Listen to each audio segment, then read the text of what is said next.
ಸ್ನೇಹಿತರೆ ನಮಸ್ಕಾರ. ನಾನು ರವೀಂದ್ರ ಜೋಶಿ. ಮೊನ್ನೆ ಶನಿವಾರ ದಿವಸ ಅಮಿತ್ ಶಾ ಅವರು ಒಂದು ಮಾತನ್ನು ಹೇಳಿದರು. ಪಶ್ಚಿಮ ಬಂಗಾಳದಲ್ಲಿ ಅವರು 3 ದಿವಸಗಳ ಭೇಟಿಗಾಗಿ ಹೋಗಿದ್ದರು, ಭದ್ರತಾ ಪರಿಶೀಲನೆಗಾಗಿ ಹೋಗಿದ್ದರು. ಅಲ್ಲೊಂದು ಟ್ರಯಾಂಗ್ಯುಲರ್ ಸೆಕ್ಯೂರಿಟಿ ಗ್ರಿಡ್ ಅಂತ ಮಾಡ್ತಾಯಿದ್ದಾರೆ. ಈ ಟ್ರಯಾಂಗ್ಯುಲರ್ ಸೆಕ್ಯೂರಿಟಿ ಗ್ರಿಡ್ ಅಂದರೆ ಏನಪ್ಪ ಅಂದರೆ, ನಮ್ಮ ಬಾರ್ಡರ್ ಸೆಕ್ಯೂರಿಟಿ ಫೋರ್ಸು ಜೊತೆಗೆ SSB ಸಶಸ್ತ್ರ ಸೇನಾ ಬಲ ಮತ್ತು ಸ್ಟೇಟ್ ಪೊಲೀಸ್, ಪಶ್ಚಿಮ ಬಂಗಾಳದ ಸ್ಟೇಟ್ ಪೊಲೀಸ್, ಈ ಮೂರರನ್ನು ಸೇರಿಸಿಕೊಂಡು ಸಂಪೂರ್ಣವಾಗಿ ಭದ್ರತೆಯನ್ನು ಮಾಡುವಂಥದ್ದು. ಚಿಕನ್ ನೆಕ್ ಅಂತೇನು ಹೇಳ್ತಾರೆ, ಸಿಲಿಗುರಿ ಕಾರಿಡಾರ್ ಅಂತಾರೆ, ಅದನ್ನು ಬಂದೋಬಸ್ತ್ ಮಾಡೋದು. ಅಲ್ಲಿಂದ ಯಾವುದೇ ಒಳನುಸುಳುವಿಕೆ ಆಗಿರಬಾರ್ದು. ಆ ರೀತಿಯಾದಂಥ ಒಂದು ದೊಡ್ಡದಾದಂಥ ಯೋಜನೆಯನ್ನು ಅನುಷ್ಠಾನಕ್ಕೆ ತರಲಿಕ್ಕೆ ಅವ್ರು ಹೋಗಿದ್ರು. ಅದನ್ನು ಘೋಷಣೆ ಮಾಡಲಿಕ್ಕೆ ಹೋಗಿದ್ರು. 22ನೇ ತಾರೀಕು ಶನಿವಾರ ಅವರು ಮಾತಾಡ್ತಾ ಒಂದು ಮಾತನ್ನು ಹೇಳಿದರು.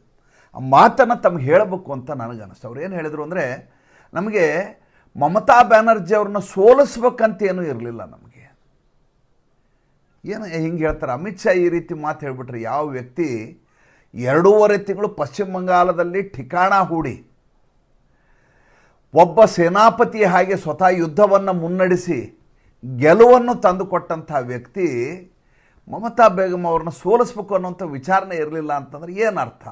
ಅವ್ರು ಹೇಳಿದರು, ಅವರು ತಂಪಾಡಿಗೆ ತಾವು ಆಳ್ವಿಕೆಯನ್ನು ಮಾಡ್ಕೊಂಡು ಹೋಗಿದ್ರೆ ನಮ್ಮ ಅಭ್ಯಂತರ ಇರಲಿಲ್ಲ. ಅವ್ರಿಗೆ ನಾವು 2014ರಿಂದ ಹೇಳಿದ್ವಿ, ದೇಶಕ್ಕಾಗಿ ನಮಗೆ ಜಮೀನನ್ನು ಕೊಡಿ, ನಾವು ಅಲ್ಲಿ ಭದ್ರತೆಯನ್ನು ಮಾಡ್ತೀವಿ, ನಮ್ಗೆ ಭಾಳ ತೊಂದರೆ ಆಗಿದೆ, ದೇಶದ ಗಡಿಗೆ ಸಮಸ್ಯೆ ಆಗಿದೆ, ಹಸ್ತಾಂತರ ಮಾಡಿ ಪರಭಾರೆ ಮಾಡಿ ಬಾರ್ಡರ್ ಸೆಕ್ಯೂರಿಟಿ ಫೋರ್ಸ್ಗೆ ಜಮೀನನ್ನು ಕೊಡಿಸಿ ಅಂತ ಕೇಳಿದ್ವಿ. 1800 ಎಕರೆ ಕೊಡಿಸಿ ಅಂತ ಕೇಳಿದ್ವಿ. ಅವರು ಕೊನೆಗೂ ನಮಗೆ ಸ್ಪಂದಿಸಲೇ ಇಲ್ಲ. ಹೀಗಾಗಿ ದೇಶದ ಹಿತರಕ್ಷಣೆಯ ದೃಷ್ಟಿಯಿಂದ, ದೇಶದ ಸ್ಥಿರತೆಯ ದೃಷ್ಟಿಯಿಂದ ಅವ್ರನ್ನ ಅನಿವಾರ್ಯವಾಗಿ ನಾವು ಸೋಲಿಸಬೇಕಾಯಿತು. ಅಮಿತ್ ಶಾ ಅವ್ರನ್ನ 2 ರೀತಿ ನೋಡು. ಒಂದು, ಒಬ್ಬ ಗೃಹ ಸಚಿವನಾಗಿ ನರೇಂದ್ರ ಮೋದಿ ಆಗಲಿ ಅಮಿತ್ ಶಾ ಆಗಲಿ, ನರೇಂದ್ರ ಮೋದಿ ಅವ್ರನ್ನ ಪ್ರಧಾನಿಯಾಗಿ ನೋಡಬೇಕು, ಅಮಿತ್ ಶಾ ಅವ್ರನ್ನ ಗೃಹ ಸಚಿವನಾಗಿ ನೋಡಬೇಕು, BJP ಅಂತ ನೋಡಬಾರ್ದು. ನರೇಂದ್ರ ಮೋದಿ BJPಯ ವ್ಯಕ್ತಿಯಾಗಿ ಪ್ರಧಾನಿ ಕೆಲಸವನ್ನು ಯಾವತ್ತೂ ಮಾಡಲೇ ಇಲ್ಲ. ಇದು ಹೋಗಿದ್ರೆ ಮುಸಲ್ಮಾನರಿಗೆ ಆ ರೀತಿಯ ಸವಲತ್ತುಗಳು ಈ ದೇಶದಲ್ಲಿ ಸಿಗಲಿಕ್ಕೆ ಅವಕಾಶವೇ ಇರಲಿಲ್ಲ. ಆಡಳಿತ ಪಕ್ಷದ BJPಯ ಪರವಾಗಿರುವ ಜನರಿಗೆ ಅನುಕೂಲ ಆಗೋಕ್ಕಿಂತ ಹೆಚ್ಚಾಗಿ ವಿರೋಧ ಪಕ್ಷದವರಿಗೆ, ವಿರೋಧಿಗಳಿಗೆ ಅತಿ ಹೆಚ್ಚು ಸವಲತ್ತನ್ನು ದೊರಕಿಸಿಕೊಟ್ಟದ್ದು ನರೇಂದ್ರ ಮೋದಿ. ನೀವು ಗಮನಿಸಿ ನೋಡಿ, ಇಷ್ಟು ವರ್ಷಗಳಲ್ಲಿ. ಅಮಿತ್ ಶಾ ಕೂಡ ಅಷ್ಟೇ, ರಾಜಕಾರಣ ಮಾಡುವಾಗ ರಾಜಕಾರಣ ಆದಮೇಲೆ ಗೃಹ ಸಚಿವ. ಅದನ್ನು ಸಾಕ್ಷಾತ್ಕರಿಸಿ ತೋರಿಸಿದ್ದು ಅಮಿತ್ ಶಾ. ಈಗ ಕಳೆದ 3 ದಿನಗಳಲ್ಲಿ ಆತ ಮಾಡಿದ ಕೆಲಸ ನೋಡಿ. ಶನಿವಾರ ದಿವಸ ಈ ನಾನೇನು ಹೇಳಿದ್ನಲ್ಲ, ಟ್ರಯಾಂಗ್ಯುಲರ್ ಸೆಕ್ಯೂರಿಟಿ ಗ್ರಿಡ್ ಅಂತ ಅದರ ಹೆಸರು, ಅದನ್ನು ಘೋಷಣೆ ಮಾಡಲಿಕ್ಕೆ ಹೋಗಿದ್ರು. ಅದರ ಹಿಂದಿನ ದಿವಸ ಸಶಸ್ತ್ರ ಸೇನಾ ಬಲ ಜೊತೆ ಮೀಟಿಂಗ್ ಇತ್ತು. ಈ ದೇಶದ ಯಾರಿಗಾದರೂ ಅಮಿತ್ ಶಾ ಈ ರೀತಿ ಕೆಲಸ ಮಾಡ್ತಾ ಇದ್ದಾರೆ ಅಂತ ಗೊತ್ತಿದೆಯಾ? ಯಾವುದಾದ್ರೂ ಮಾಧ್ಯಮದವರು ಇದ್ರ ಬಗ್ಗೆ ಒಂದೇ ಒಂದು ಸಾಲನ್ನು ಬರೆದಿದ್ದಾರಾ? ಗಮನಿಸಿ ನೋಡಿ. ನಾವು ಇಷ್ಟು ದಿವಸ ಅಮಿತ್ ಶಾನ ಬಗ್ಗೆ ಕೇಳಿದ್ದೇನೋ, ಓ ಭಗೋಡಾ ಹೇ, ಭಾಗ್ ಗಯಾ ಹೇ, डरपोक है, अमित शाह बाहर नहीं आ रहा है, अमित शाह सेशन में नहीं बैठ रहा है, पार्लिमेंट आता है अंदर घुस जाता है. ಭಗೋಡಾ ಅಂದ್ರೆ ಪರಾರಿ ಆಗೋದು, ಓಡಿ ಹೋಗಿದ್ದಾರೆ ಅಂತ ರಾಹುಲ್ ಗಾಂಧಿ ಹೇಳಿರೋ ಮಾತು. ಓ ಡರ್ಪೋಕ್ ಹೇ, ಪುಕ್ಕಲಿದ್ದಾರೆ ಅಮಿತ್ ಶಾ. ಅಮಿತ್ ಶಾ ಪಾರ್ಲಿಮೆಂಟಿಗೆ ಬರ್ತಾರೆ, ಆಫೀಸ್ ಒಳಗೆ ಹೋಗಿ ಆಡಿಕೊಂಡು ಕೂತ್ಕೋತಾರೆ, ಸೆಷನ್ ಒಳಗೆ ಬರಲ್ಲ. ಪ್ರತಿ ದಿವಸ ಪ್ರತಿ ಕ್ಷಣ ರಾಹುಲ್ ಗಾಂಧಿ ಅವರ ಪಟಾಲಮು ವಿಪಕ್ಷದವರು ನಿರಂತರವಾಗಿ ಆಗಸ್ಟ್ 13 ತಾರೀಕು ತನಕ ಇದನ್ನೇ ಕೆಲಸ ಮಾಡಿತ್ತು, ಬೇರೆ ಏನನ್ನೂ ಮಾಡಲಿಲ್ಲ. ಮತ್ತು ಎಲ್ಲಕ್ಕಿಂತ ಮಜಾ ಆದರೆ, ಈ ಸಂಸತ್ ಅಧಿವೇಶನದ ಸಾಫಲ್ಯ ಏನು ಅಂತ ಜಯರಾಮ್ ರಮೇಶ್ ಅವರು ಒಂದು ಪತ್ರಿಕಾಗೋಷ್ಠಿ ಮಾಡಿದರು. ಅದ್ರ ಬಗ್ಗೆ ನಾನು ಹೇಳಿದ್ದೆ.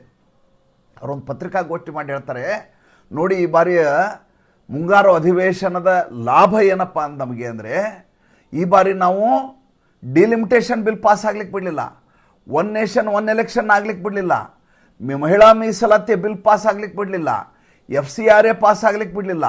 ಅವರ ಯಾವ ಅಜೆಂಡಾವು ಸರ್ಕಾರದಲ್ಲಿರುವ, ಆಡಳಿತದಲ್ಲಿರುವಂಥ ಸರ್ಕಾರ ಯಾವುದಿದೆ, ಅವರ ಯಾವ ಅಜೆಂಡಾವು ಕೂಡ ಪಾಸ್ ಆಗಲಾರ್ದಾಗ ನೋಡ್ಕೊಂಡ್ವಿ. ಅದಕ್ಕಿಂತ ಸಮಾಧಾನ ಏನು ಬೇಕು ಅಂತ ನಾಚಿಗೇಡಿ ಕರಟಕ ದಮನಕ ಕೇಳಿದರು ಪತ್ರಿಕಾಗೋಷ್ಠಿಯಲ್ಲಿ. ಇದು ಸಾಧನೆಯಾ? ಯಾವಾಗಲೂ ಒಂದು ವಿಷಯವನ್ನು 2 ರೀತಿ ನೋಡಬೇಕು. ಒಂದು, ಇದು ರಾಷ್ಟ್ರಹಿತದ ದೃಷ್ಟಿಯಿಂದ ಇದೆಯಾ ಅಂತ. ಪಕ್ಷ ಬಿಟ್ಬಿಡ್ರಿ, ನೀವು ಅಲ್ಲಿ ಹೋಗಿದ್ದು ರಾಜ್ಯಸಭಾ ಸದಸ್ಯರಾಗಿ, ನೀವು ಹೋಗಿದ್ದು ಲೋಕಸಭಾ ಸದಸ್ಯರಾಗಿ, ನೀವು ಒಂದು ಕ್ಷೇತ್ರವನ್ನು ಪ್ರತಿನಿಧಿಸ್ತಾ ಇದ್ರಿ. ಇದು ದೇಶಕ್ಕೆ ಪೂರಕವ ಮಾರಕವ? ಅಷ್ಟೇ ಯೋಚನೆ ಮಾಡಬೇಕೆ ವಿನ ಇದರಿಂದ ರಾಜಕೀಯ ಲಾಭ ಏನು ಅಂತ ನೋಡ್ಲಿಕ್ಕೆ ಹೋಗಲ್ಲ. ರಾಜಕೀಯವನ್ನು ಆಮೇಲೆ ಮಾಡೋಣ. ಆದರೆ ಕಾಂಗ್ರೆಸ್ಸಿನ ದುರಂತ ಏನು ಅಂದರೆ, ಅವರ ದುಸ್ಥಿತಿ ಯಾಕೆ ಬಂದಿದೆ ಅಂದರೆ, ಅವರು ಎಲ್ಲದರಲ್ಲೂ ರಾಜಕೀಯ ಮಾಡುತ್ತಾರೆ ಮತ್ತು ದೇಶದ ವಿಷಯದಲ್ಲಿ ರಾಜಕೀಯ ಮಾಡ್ತಾರೆ. ದುಃಖದ ಸಂಗತಿ ಅದು. ಅದಕ್ಕೆ ಅವರಿಗೆ ಈ ದುಸ್ಥಿತಿ ಬಂದಿದೆ. ನೋಡಿ, ಯಾವತ್ತು ಮನುಷ್ಯ ಮಾಡೋ ಕೆಲಸವನ್ನು ನಿಯತ್ನಲ್ಲಿ ಮಾಡಿಬಿಟ್ರೆ ಸಮಸ್ಯೆನೇ ಇರೋಂಗಿಲ್ಲ. ಇದರಿಂದ ಅಜೆಂಡಾ ಏನು ಅಂತ ಆಲೋಚನೆ ಮಾಡಿದ ಫೇಲು. ನಾವೊಂದು ವಿಡಿಯೋ ಮಾಡ್ತೀವಿ. ವಿಡಿಯೋ ರಾಷ್ಟ್ರದ ಹಿತದ ದೃಷ್ಟಿಯಿಂದ ಏನು ಅನ್ಸತ್ತೆ ಅದು ಹೇಳೋಣ.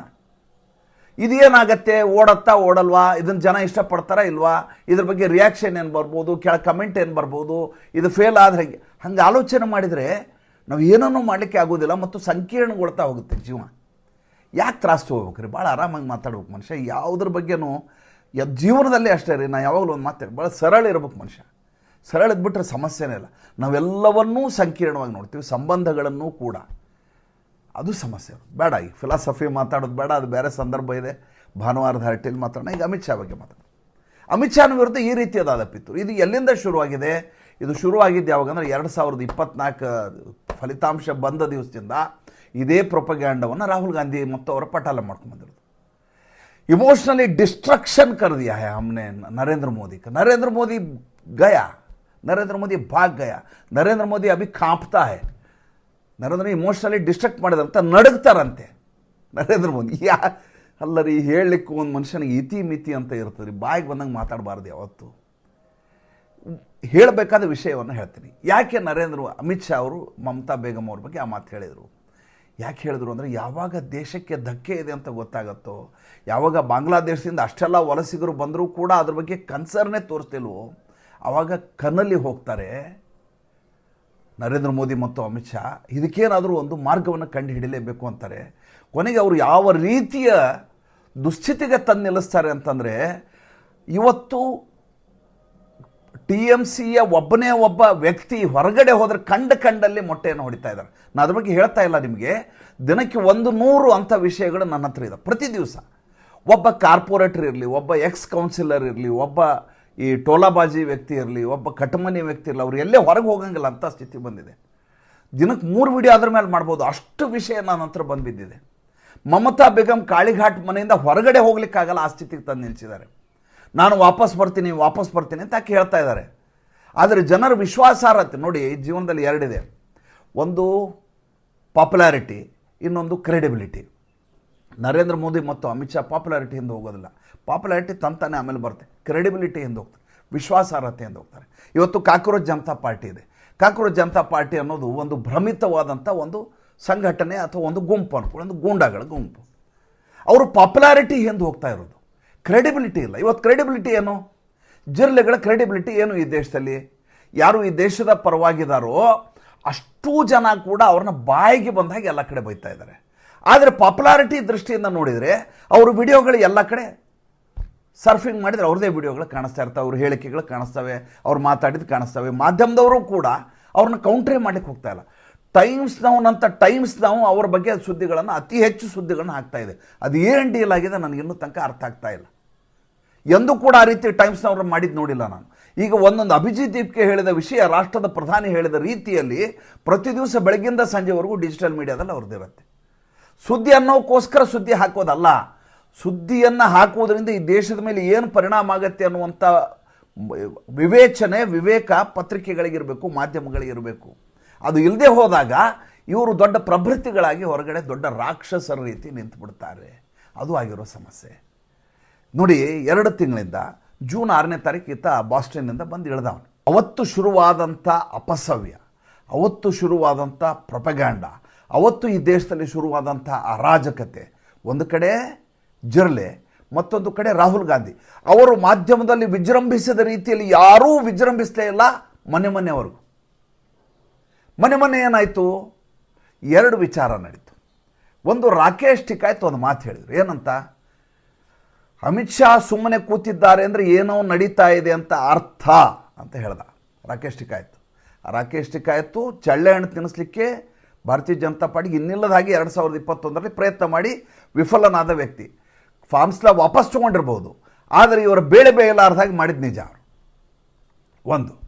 ಎರಡನೇದು, ಅಸಾದುದ್ದೀನ್ ಓವೈಸಿ ಒಂದು ಮಾತು ಹೇಳಿದ್ರು, ಅಮಿತ್ ಶಾ ಮಾತನ್ನು ಭಾಳ ಗಂಭೀರವಾಗಿ ಪರಿಗಣಿಸಬೇಕು ಅಂತ. ನಾನು ಮೊನ್ನೆ ಅಮಿತ್ ಶಾ ಬಗ್ಗೆ ಬುಕ್ ಬರೆದೆ. ಆ ಬುಕ್ಕಿಗೆ ವಿಜಯ ಪಥ ಅಂತ ಹೆಸರು ಹೇಳಿದೆ. ಭಾಳ ಸಾಫ್ಟ್ ಆಯಿತು ಅಂತ ಅನ್ನಿಸ್ತು. ರಾಜಕೀಯದ ದುರಂಧರ್ ಅಂತ ಅಮಿತ್ ಶಾ ಹೆಸರಿಡಬೇಕಾಯ್ತು. ಆತ ಏನು ಮಾಡ್ತಾರೆ ಅಂತ ಯಾರಿಗೂ ಗೊತ್ತೇ ಆಗೋದಿಲ್ಲ. ಈಗ ಕ್ಲಾಸ್ ರೂಮಲ್ಲಿ ಮಕ್ಕಳಿರ್ತಾರೆ, ಒಬ್ಬ ಫಟ್ಟಿಂಗ ಇರ್ತಾನೆ, ಸಿಕ್ಕಾಪಟ್ಟೆ ಗಲಾಟೆ ಮಾಡ್ತಿರ್ತಾನೆ, ಸಿಕ್ಕಾಪಟ್ಟೆ ಯಾವಾಗಲೂ ಎಲ್ಲರ ಗಮನ ಅವನ ಕಣ್ಣು, ಇವನು ಏನು ಮಾಡಿಬಿಡ್ತಾನಪ್ಪ ಅಂತ. ಆ ಥರ ಅವನು ಭಯಂಕರ ಚಾಲು, ಚಾಣಾಕ್ಷ ಅಂದರೆ ಚಾಣಾಕ್ಷ. ಯಾವ ಕ್ಷಣಕ್ಕೆ ಏನು ಮಾಡ್ತಾನೆ ಗೊತ್ತಾಗಲ್ಲ. ಇಡೀ ಹೆಡ್ ಮಾಸ್ಟ್ರಿಂದ ಹಿಡಿದು, ಕ್ಲಾಸ್ ಟೀಚರಿಂದ ಹಿಡಿದು, ಹುಡುಗರಿಂದ ಹಿಡಿದು ಎಲ್ರಿಗೂ ಅವನ ಮೇಲೇ ಲಕ್ಷ್ಯ. ಆತ ಸೈಲೆಂಟಾಗಿ ಹಿಂಗೆ ಹೋಗಿ ಹಿಂದಿನ ಬೆಂಚಲ್ಲಿ ಕೂತ್ಬಿಟ್ಟ ಅಂದರೆ ಇಡೀ ಕ್ಲಾಸ್ ರೂಮು, ಇಡೀ ಟೀಚರ್ಗಳು ಕಣ್ಣಲ್ಲಿ ಹೋಗ್ಬಿಡ್ತಾರೆ. ಯಾಕೆ, ಏನಾಯಿತು, ಯಾಕೆ ಸುಮ್ಮನೆ ಕೂತ. ಗಲಾಟೆ ಮಾಡೋ ಮನೇಲಿ ಮಕ್ಕಳಲ್ಲೇ ನೋಡ್ರಿ, ಒಬ್ಬ ಹುಡುಗ ಸೈಲೆಂಟಾಗಿ ಹೋಗಿ ಎಲ್ಲೋ ರೂಮಲ್ಲಿ ಕೂತ್ಬಿಟ್ರೆ ಎಲ್ಲರೂ ಅವ್ನು ಹುಡ್ಕೊಂಡು ಹೋಗ್ತಾರೆ. ನಮ್ಮಲ್ಲಿ ಆರ್ಭಟದಿಂದ ಹಾಗೆ ಹುಡ್ಕೊಂಡು ಹೋಗ್ಲಿಕ್ಕೆ ಭಾಳ ಟೈಮ್ ಬೇಕು. ಮೊದಲೇದಾಗಿ ಸತ್ಯ ನಿಧಾನವಾಗಿ ನಡ್ಕೊಂಬರ್ತದೆ. ಇದು ಸುಳ್ಳು ಶೂ ಕಟ್ಕೊಂಡು ಊರೆಲ್ಲ ಅಡ್ಡಾಡಿ ಬಂದು ಸುಸ್ತಾಗಿ ಸಣಕಲಾದ ನಿತ್ರಾಣಗೊಂಡ ಸಂದರ್ಭದಲ್ಲಿ ಸತ್ಯ ಕಾಲಿಡ್ಲಿಕ್ಕೆ ಶುರು ಮಾಡ್ತದೆ. ಅದು ಈಗ ಆಗ್ತಾ ಇರೋದು ನೋಡಿ. ಮೊನ್ನೆ ಅಧಿವೇಶನ ಮುಗಿತು, ನಾ ಹೇಳಿದೆ ನಿಮಗೆ, ಸೈನಡೈ ಅಂತ ಹೇಳಿದ್ರು, ಅನಿರ್ದಿಷ್ಟ ಅವಧಿಯವರೆಗೆ ಮುಂದೂಡಲಾಗಿದೆ. ಅಂದರೆ ರಾಷ್ಟ್ರಪತಿ ಅಂಕಿತ ಇನ್ನೂ ಪೂರ್ತಿ ಆಯಿತು ಅಂತ ಬೀಳಿಲ್ಲ. ಅನಿರ್ದಿಷ್ಟ ಅವಧಿ ಅಂದರೆ ಏನು, ಮತ್ತು ಯಾವ ಬೇಕಾದ್ರೂ ಕರಿಬೋದು. ಚಳಿಗಾಲದ ಅಧಿವೇಶನದವರೆಗೂ ಕಾಯಬೇಕಾಗಿಲ್ಲ. ಅದ್ರ ಮಧ್ಯೆ ಸೌತ್ ಝೋನ್ ಹೋಗಿ ಎಲ್ಲಿ ಬಿ ಜೆ ಪಿಯ ಪ್ರಾಬಲ್ಯವಿಲ್ಲವೋ ಅಲ್ಲಿ ಹೋಗಿ ಅಮಿತ್ ಶಾ ಸಭೆ ಮಾಡಿದರು. ವಿಜಯನ ವಿಶ್ವಾಸಕ್ಕೆ ತಗೊಂಡ್ರು. ಚಂದ್ರಬಾಬು ನಾಯ್ಡು ಕೂತಿದ್ರು, ಡಿ ಕೆ ಶಿವಕುಮಾರ್ ಕೂತಿದ್ರು. ಸೌತ್ ಝೋನ್ನಲ್ಲಿ ಆ ರೀತಿಯ ಸಭೆ ಮಾಡುವ ಅಗತ್ಯ ಏನಿತ್ತು? ಇಷ್ಟು ದಿವಸ ಮಾತೇ ಆಡಲಾರದೆ ಅಮಿತ್ ಶಾ ಸುಮ್ಮನೆ ಇದ್ದಾರೆ ಅಂದರೆ ಸುಮ್ಮನೆ ಅಂತೂ ಇರ್ಲಿಕ್ಕೆ ಸಾಧ್ಯ ಇಲ್ವಲ್ಲ, ಏನಾದರೂ ಮಾಡ್ತಾ ಇರ್ಬೇಕಲ್ವಾ. ದುರಂಧರ ಬಗ್ಗೆ ಹೇಳ್ತಾ ಇದೆ. ದುರಂಧರಲ್ಲಿ ಒಂದು ಹಾಡು ಬರ್ತದೆ, ಆ ಹಾಡು ಭಾಳ ಚೆನ್ನಾಗಿದೆ. ಅದೇಂದರೆ ಆಂಧಿ ಬನ್ಕೆ ಆಯಾ ಹೂँ ಅಂತ, ಬಿರುಗಾಳಿಯ ಹಾಗೆ ಬಂದಿದ್ದೇನೆ. ಆಧಿ ಬಾತೆ ಆಖೆ ಬೋಲೆ, ಬಾಕಿ ಆಧೆ ಖಾಮೋಶಿ ಬೋಲೆ. ಅರ್ಧ ಮಾತುಗಳನ್ನ ಕಣ್ಣುಗಳು ಹೇಳ್ತವೆ, ಉಳಿದ ಅರ್ಧವನ್ನು ನನ್ನ ಮೌನ ಹೇಳುತ್ತದೆ ಅಂತ. ಎಂಥ ಸಿನಿಮಾ ರೀ ದುರಂಧರು. ನಾನು ಅದ್ರ ಬಗ್ಗೆ ಒಂದು ವಿಡಿಯೋ ಮಾಡಿದ್ದೆ, ಇವತ್ತಿಗೂ ನಂಗೆ ತೃಪ್ತಿ ಇದೆ. ಆ ಸಿನಿಮಾ ಒಂದು 5-6 ಸಲ ನೋಡಿರ್ಬೋದು ನಾನು. ಒಂದು ರಾಷ್ಟ್ರಕ್ಕಾಗಿ ಒಬ್ಬ ವ್ಯಕ್ತಿ ಆ ರೀತಿ ದುಡಿದದ್ದಿದೆಯಲ್ಲ, ಜೀವನ ಪಣಕ್ಕೆ ಇಡೋದಿದೆಯಲ್ಲ, ಇಂಥವ್ರು ಗೂಸ್ ಬಂಪ್ಸ್, ಮೈನವರು ಹೇಳೋದಂತ ರೋಮಾಂಚಕಾರಿಯಾದಂಥದ್ದು. ಹಾಗೆ ದುರಂಧರ ಇತ್ತ. ನಾನು ಉತ್ಪ್ರೇಕ್ಷೆ ಅಂತ ಹೇಳ್ತಾ ಇಲ್ಲ, ಅವ್ರು ಮಾಡುವ ಒಂದೊಂದು ಕೆಲಸಗಳನ್ನ ನಾವು ಪ್ರತಿ ದಿವಸ ಗಮನಿಸ್ತೀವಲ್ಲ, ನಮಗೆ ಆವಾಗ ಅನಿಸುತ್ತೆ, ಹೆಂಗೆ ಈ ಮನುಷ್ಯ ಹಿಂಗೆಲ್ಲ. ಆರ್ಟಿಕಲ್ 370 ಒಂದೇ ಸಾಕ್ರಿ ದೇಶಕ್ಕೆ ಅವ್ರು ಮಾಡಿರೋ ಕೆಲಸ. 15 ಲಕ್ಷ ಅಂತಾರಲ್ಲ, ಅವತ್ತೇ 15 ಲಕ್ಷ ಮಾಫಿ, ಉಳಿದ್ವೆಲ್ಲ ಬಿಟ್ಬಿಡ್ರಿ. ಟ್ರಿಪಲ್ ತಲಾಕು, ರಾಮ ಮಂದಿರ ಅವೆಲ್ಲ ಬಿಟ್ಬಿಡಿ. ಒಂದು ಆರ್ಟಿಕಲ್ 370 ರಕ್ತದೋಕುಳಿಯನ್ನು ಹರಿಸ್ತೀವಿ ಅಂತ ಹೇಳಿದಂಥ ಸಂದರ್ಭದಲ್ಲಿ ಯಾವ ರೀತಿ ಕಾರ್ಯಾಚರಣೆ ಅಮಿತ್ ಶಾ ಮಾಡಿದರು ಅನ್ನೋದನ್ನು ನನಗೆ ಒಂದು 100 ವಿಡಿಯೋ ಮಾಡಿದ್ರು ಮುಗಿಯಲ್ಲ ರೀ, ಅಷ್ಟು ಕಥೆಗಳು ಅದ್ರ ಬಗ್ಗೆ ಇದ್ದಾವೆ. ಯಾವತ್ತಾದ್ರೂ ಪುರ್ಸತ್ತಿದಾಗ ಎಲ್ಲೋ ಒಂದು ದಿವಸ ಸೆಮಿನಾರ್ ಮಾಡಿದಾಗ ನೀವು ಸೇರಿದಾಗ ಇಡೀ ದಿವಸ ಅದ್ರ ಬಗ್ಗೆ ಚರ್ಚೆ ಮಾಡೋಣ. ಒಂದು ಆಲೋಚನೆ ಇದೆ, ಈಗಲೇ ಅದ್ರ ಬಗ್ಗೆ ಮಾತಾಡೋದು ಬೇಡ, ಅನುಷ್ಠಾನ ಆಗಲಿ, ಮಾತಾಡೋಣ. ವಿಷಯಕ್ಕೆ ಬರೋಣ. ವಿಷಯ ಹೀಗೆ ಸುಮ್ಮನೆ ಕುಳಿತಂಥ ಅಮಿತ್ ಶಾ, ನರೇಂದ್ರ ಮೋದಿ, ರಾಹುಲ್ ಗಾಂಧಿಯವರು ವಿಜೃಂಭಣೆಗೆ ಅವಕಾಶ ಕೊಡ್ತಾರೆ. ಛಾತ್ರೋಂಕಿ ಗೂಂಜ್ ಅಂತಾರೆ, ಪಟಾಕಿ ಹಾರಿಸ್ತಾರೆ, ಪುಣೆಯಲ್ಲಿ ಪ್ರಶ್ನೆಗಳಿಗೆ ಉತ್ತರ ಹೇಳಲಿಕ್ಕೆ ಶುರು ಮಾಡ್ತಾರೆ, ಮನುಸ್ಮೃತಿಯ ಬಗ್ಗೆ ಮಾತಾಡ್ತಾರೆ. ಜಿರ್ಲೆಗಳು ಬಂದು ನಾ ಇಂಡಿಯಾ ಗೇಟಿಗೆ ಬರ್ತೀವಿ, ಅಲ್ಲಿ ಬರ್ತೀವಿ, ಇಲ್ಲಿ ಬರ್ತೀವಿ ಅಂತ ಹಾರಾಡಲಿಕ್ಕೆ ಶುರು ಮಾಡ್ತವೆ. ಇಷ್ಟೆಲ್ಲ ಆದರೂ ಕೂಡ ಅಮಿತ್ ಶಾ ಏನೂ ಮಾತಾಡೋದಿಲ್ಲ. ಇಷ್ಟೆಲ್ಲ ಮಾತಾಡಲ್ಲ ಅಂದ ಮೇಲೆ ಅವರು ಏನು ಮಾಡ್ತಾರೆ ಕೆಲವೇ ದಿನಗಳಲ್ಲಿ ಗೊತ್ತಾಗತ್ತೆ. ಮತ್ತು ಮುಂದಿನ ಸಂಚಿಕೆಯಲ್ಲಿ ಮಾತಾಡ್ತೀನಿ. ಸಂಚಿಕೆ ಇಷ್ಟ ಆದರೆ ಲೈಕ್ ಮಾಡಿ, ಫಾಲೋ ಮಾಡಿ, ಶೇರ್ ಮಾಡಿ. ನಮ್ಮ ಮುಕ್ತ ಪತ್ರಿಕೋದ್ಯಮಕ್ಕೆ ದಯವಿಟ್ಟು ಆರ್ಥಿಕವಾಗಿ ಬೆಂಗಾವಲಾಗಿ ನಮಸ್ಕಾರ.